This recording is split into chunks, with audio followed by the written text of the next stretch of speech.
used to come and check his programs. You didn't just listen to his program. Yeah, he was there at one of the there. sessions. Yeah. You can't put wind turbines on top of houses, but you can put solar panels. The first year, you do mechanical, electrical, and civil. If we were a country which is mainly tourism, we would leave with renewables on. Other things started kicking in, robberies, stealing of cars. Yeah, I would have either been dead or in jail. He walks the talk. Yeah. He lead by example, and I hope God saves him. They both have a different role to play. Okay. At different times. So it's really not a choice of one or the other. Everybody has got a car. Why should we not train our youth to be accredited by BMW, Nissan and all that, and have cars in the townships, serviced in the townships?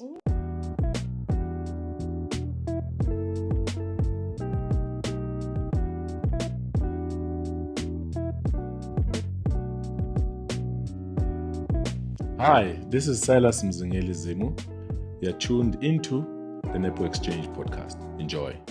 Welcome to the NepoXchange Podcast. It is not every day that you get to sit with one of the busiest people in the country, but today I have the privilege of sitting with advisor to the presidency, Mr. Silas Zimu, somebody who has a very pivotal role in the energy landscape. Having served at both Eskom and City Power, today I get to have a chat and get to interact with Mr. Silas Zimu. Welcome to NepoXchange, Mr. Silas. Thank you. All right.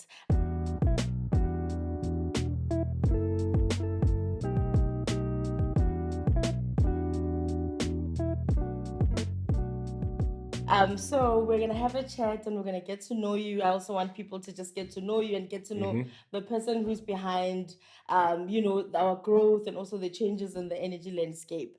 So we're going to start it quite smoothly and quite relaxed with what I would call games, but you'll hear as we go. The first one is called This or That. So you choose one option. I give you two options and you choose one that resonates with you. And the first one, we're coming in quite hot already. So I'm going to ask you, if you were to choose between solar and wind energy, which one would you choose and why? I would choose both. Look, they both have a different role to play. At different times. So it's really not a choice of one or the other. They both have a very key role to play. But because I favor the demand side, which is where the customers are, that's where solar comes in as my priority. You can't put wind turbines on top of houses, but you can put solar panels. Okay, that's fair. That makes sense. And then the next one would be to choose, if you were to choose between physical books and ebooks, which one would you choose?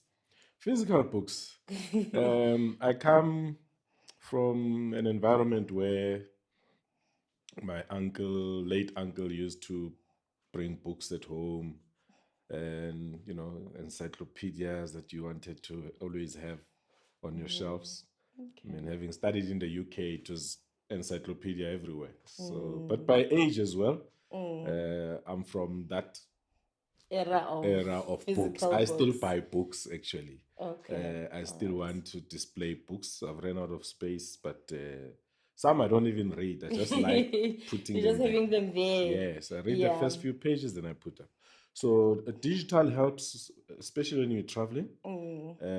But I find it difficult to always on the phone, small letters, then it's off or the laptop has run out of battery. The physical book does not run out of no, it doesn't. Energy. You can open it anyway. Yeah, I can mark it as well. Yes, exactly. So I also like reading, but I have a issue of when I buy a book, I want to obviously finish the one that I have. And I once heard somebody on a podcast saying, if you don't get to read the book, don't beat yourself up. It's not the time for that book. So those books you have on the shelf, their time will come for you to be able to read them. And then, do you prefer early mornings or late nights? I don't sleep. So I sleep around, if it's early, it's 11 o'clock. p.m. So um, in the morning, I don't have a choice. I have to wake up when there's set meetings, especially the meetings of the minister. You don't compromise those. But on weekends, if I get time, I sleep. I don't get out of my bedroom. I just You get to sleep. rest. Yeah. All right, okay. And then, do you prefer the city life or countryside, the bush? I live in the city, but I like the bush. I like seeing different things, wild animals. I come from an environment where we used to have cattle, sheep. We were selling milk. So what I'm trying to do now is to show the kids, that environment is not there anymore, but you get it in the bush. It's a different one, but it's very, when I want to relax, I go to the bush. All right, okay. And then, do you prefer classical music or jazz? If you have a different genre of music, that's also fine. You can share I which one it listen to is. all the music, all Okay. types of music. I mean, I've got all types of music. So on Sundays, every morning on Sunday, I wake up playing gospel. I come from a gospel family. My late brother was a gospel singer, Silas Zimu. So we have family chats where everybody expects that every Sunday I tell them which songs They to must listen play. to. Okay, And so those that you have are not in gone charge to of the church, playlist. they would send me a text. We're waiting for songs. And okay. But then when I'm driving alone, long roads, soul. Okay. Jazz, when I'm sitting at home with my special glass, then jazz. All right. So Okay. obviously, when you grow up and you have kids, they won't like some of the music you play. So you end up having a sound system in every room because you don't want to be disturbed as well. You don't want to disturb them. Someone want to play games. But Mpaqanga, I play a lot of Mpaqanga. It's all type of music. Now my son is a DJ. Okay. Sengilalela nalezi. Piano and Yes. I listen to okay. pianos, so but soul soul is the one that I listen to most of the time. Okay, no, I love that. That's a very interesting fact also that you get to enjoy all the different varieties and sorts. You also mentioned a point, because I'm just also letting you know that don't your kids they'll grow up and they'll start loving the music that you play. So I grew up, my dad used to like playing gospel, like Ole Seng Shupe, and I used to hate it. As soon as he leaves, I would switch it off and change it. Now, when I'm driving, when I'm doing whatever, I listen to that You type listen of to music. it. So Yeah. give them time. Do you They'll sing catch along on. or do you just listen? No, I love it. I listen and I sing along Yeah, now. it's Now, nice. I, because it's what I also grew up hearing, Yeah. and eventually it started resonating as well. So give them time; they'll catch on. Okay. Your kids will Okay. catch on. So the next segment is called Two Truths and a Lie. And here you are gonna give me two truths about you as well as one lie. So three facts. One should be false, and then the other one should be true. And then I'll have to choose which one is the lie. You can take your time to think about it. So how does it work? So let me try and give you an example Yeah. about me. So I'll say, I'm an athlete. I enjoy running every weekend. And then another one would be, I like hip hop music. And then a fourth one would be that I'm the host of the NepoXchange Podcast. Okay. Yeah, so then you would choose which one is a lie between those Okay. three. Which one would it be? Athlete. Of course. You see, so you kind Yeah, of make it okay. difficult but obvious. So one yeah. should be a lie, Yeah, one three should be a lie, and be then the two yeah. should be facts. Okay. Yeah. So for me, I'm a pastor. Okay. I'm an engineer. All right. And I do care for customers. Okay. I think the pasta one would be the lie because you do care. Gosh. The fact that you don't sleep and So you pastors don't sleep. I No, know, you're no, but I'm correct. saying you said you You're don't sleep correct. earlier. You spoke about the No? fact that you don't Yeah. sleep, Yeah. and that obviously with your work, I Funny know enough, that you I've got don't friends who call me pastor because I also send people Bible verses Bible as well. verses. You know. Yeah. Okay, so you're a man of very different talents and different. Yeah. So it's the playlist. Now we know about you is that you Mm-hmm. are in charge of the gospel playlist on Sunday, and then you also do share the word. So I like that. Then the next segment that we now have is called One Must Go. I'll give you three options. We're just gonna play two. So I'll give you three options, and then you choose one that you don't like. It must go. Like you don't care about it. So the first one is smartphones, laptops, or tablets. Which one would you choose? Tablets, iPad. Which one do you prefer? Smartphones, So between a laptops. smartphone, a laptop, and a tablet. The first two, smartphone and laptop. Those are your most Yeah. preferred. Okay. Yeah. All right. And then the next one between coffee, tea, or juice. Tea and juice. Okay, those are your favorites. Yeah. All right. You don't like coffee. Nah. Okay, all right. For somebody who doesn't sleep, I would have thought maybe you also drink coffee to keep you up at night.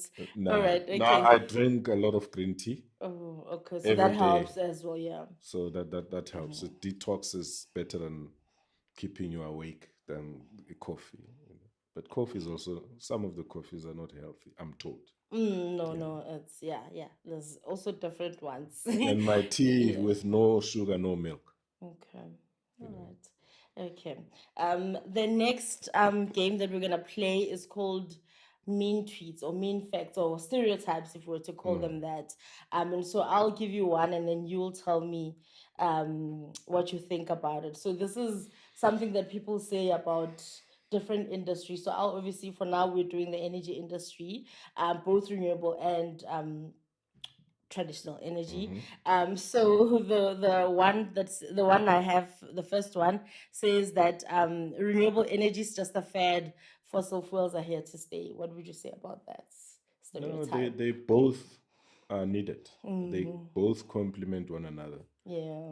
It's important that they be pushed like that. So if we were a country which is mainly tourism, we would live with renewables only. But we are an industrialized country. We need the base load. Having said that, the fossil fuels must be supercritical with less emissions because our health is also important. Okay. All right. No, I like that answer. The next one then says the energy sector is too complex for the average person to understand. It's not complex. So we are unfortunately bound by the constitution to have energy wherever we are. So we must learn about it, whether we like it or not. So when you switch on that button at home, you charge your phone, you must know. So the easiest for us is the technology has got a sign that shows the level of battery charged or discharged. So that's learning. You don't have to understand how it's generated and all that. But we are still in need of people who do what we call energy efficiency, demand side management. So we're all doing it directly or indirectly. When you're sitting at home, you know that there's rooms that when you're not sitting in those rooms, you switch them off. That's energy. Yeah. I hope our viewers know that that's also a tip to save energy. Don't have all the lights on in every room. And then, so the last one is what we call a ticket list item. Most people call it a bucket list. So, what do you want to do before you obviously depart from this earth? So, what I wanted to then ask you is what's on your ticket list? Like, what is the one item that you want to achieve before you depart? I won't depart. But I've had a plan which I've postponed for a long time. I want to start training centers. Okay. So instead of pushing our people, our youth into universities, I want them to be pushed into training centers, Okay. gain practical experience. There are a lot of already existing industries and markets that they can go in. If you take all shopping centers, has got somebody who's fixing cell phones and laptops. Why should that not be a South African? Okay, everybody has got a car.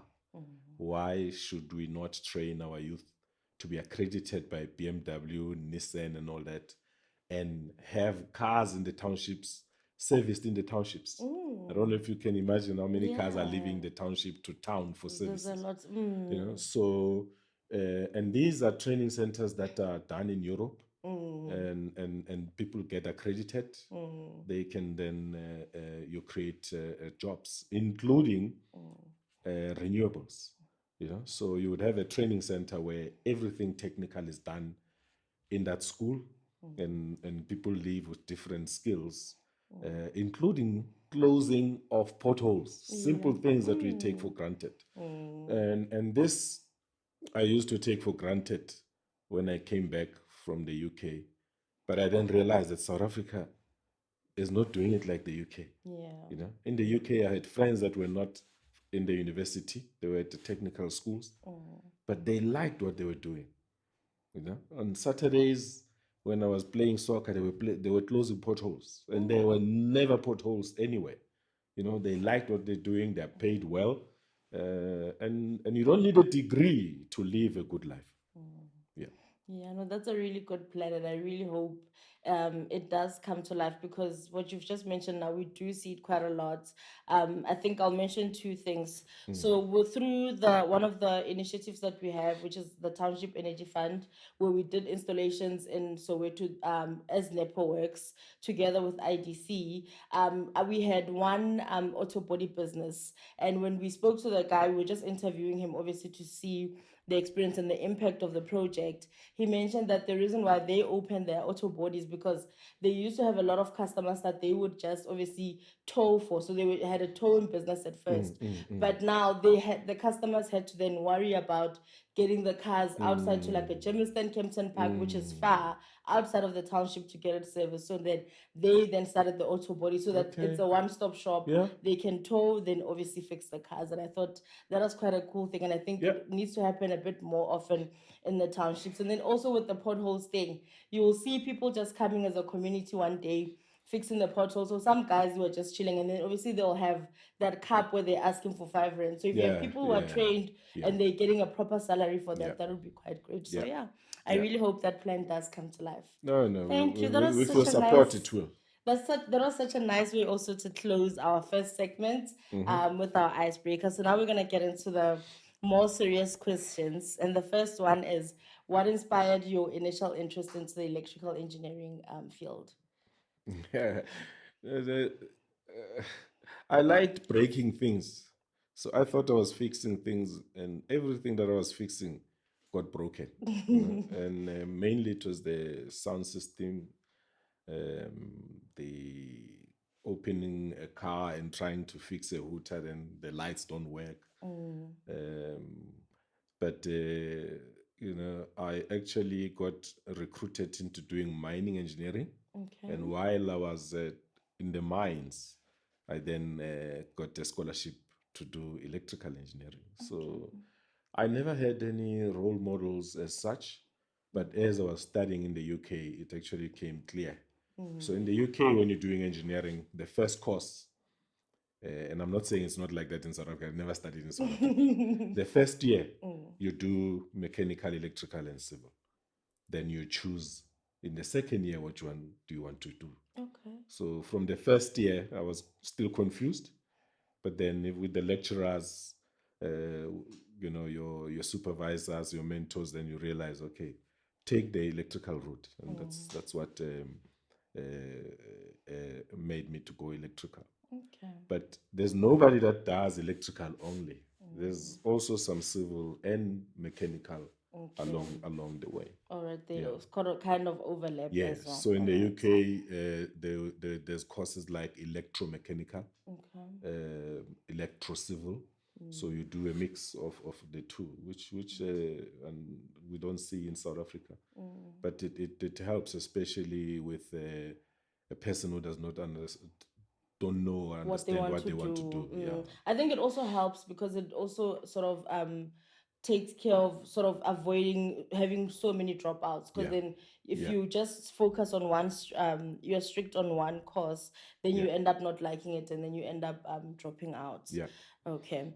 Then the next question is, if you could have dinner with any historical figure, so they could be dead or alive, who would it be?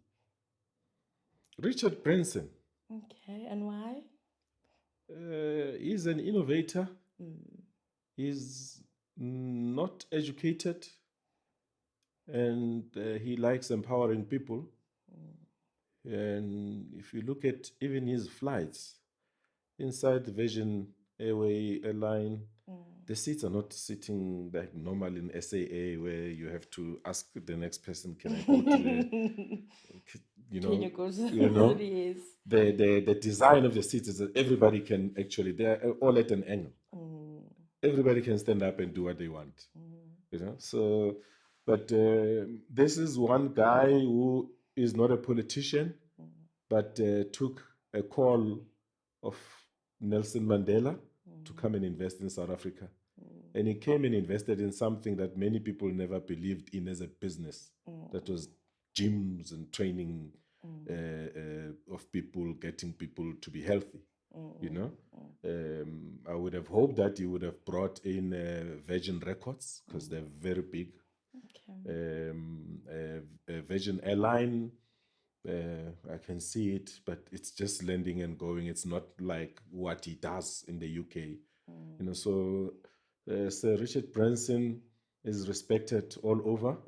And unlike others who have just spoiled our economy by advising Trump, he has never let us down, and he didn't have to. He didn't have to invest here. I'm sure he lost a lot of money in the first 5 years, but those assets are still there. No, thank you. I also really do like him. Just also bring it in a relatable point. I'm a beneficiary also of one of his youth development projects that he did back in the days, I think around 2013 when he did. He was sponsoring DJ's Boo's Leadership 2020 doing youth talks. So I was also a part of that. So I know his impact. And I think who would have done that as a billionaire? Especially at that time. I don't think it was happening quite a lot. So. And he used to come and check his programs. He didn't just listen to his program. He was there at one of the sessions. So he walks the talk. He lead by example, and I hope God saves him for us. Okay, all right. And then so what is a lesser known fact about you? Like if you were to share this fact, you were like, most people don't know this about me. What would it be? Out of my family, I'm the only one who is a comrade. Everybody is into church. But I'm in the middle, and both the two in front of me, the two behind me, they would not do anything without hearing my opinion. So I actually got older while I was very young. I used to be called into taking tough decisions that were taken by uncles. And even now, in the family, in our clan, nothing will happen without touching base. And when I ask, they say my English name, Silas, is a religious name. And the old man was the head of the clan Yagamukhabodi. That's my mom's clan. Okay. The Mzingeli one is a Zulu one, traditional one. The old man was the head of the clan Zimu. So yeah, sometimes it irritates because especially when it needs money. But and I believe all families are like that. So when we're sitting with old people and they say no, we'll take a guide from Silas. Others that are older than me, they used to be offended. Why him? And I also, would start not attending meetings because I think they must take that decision, but I bet you they would not. Okay, all right. So a lot of people don't know. That's what has made me to be a leader. It had nothing to do with education. It's just how I was brought up and respected by everybody in the family. Okay, all right. You and I have a lot in common. Yeah, I know that whole thing, and now everybody in the family is hating you because you get called to write the program when you are still young. Yes. And then they also ask for your opinion while you are writing the program. What do you think? Yeah. And then next thing you are in family leadership meetings. Now you're sitting at a wedding, enjoying like everybody else. Then all of a sudden you see people whispering. You see the program director saying, the person to close for us is... and you are not even prepared. No. Yeah. No, it happens quite a lot. And if you went in the energy space, maybe also if you went a comrade, what would you have been? What other career path would you have chosen? Look, if I didn't study, I would probably been either dead or in prison. If you are a people's person, they'll bury you. No, don't die as yet. Had I walked around with my degree in my pocket, I would not have been where I am. Because there is a lot happening there. If you don't study and play, you'll end up driving taxis like Silas. I was so hurt. The person was not a community member. They were living a different life. Otherwise, the community would have buried the person. I had to look for a passport. There was no time to even tell the mining company that I'm not coming back. I never went back till today.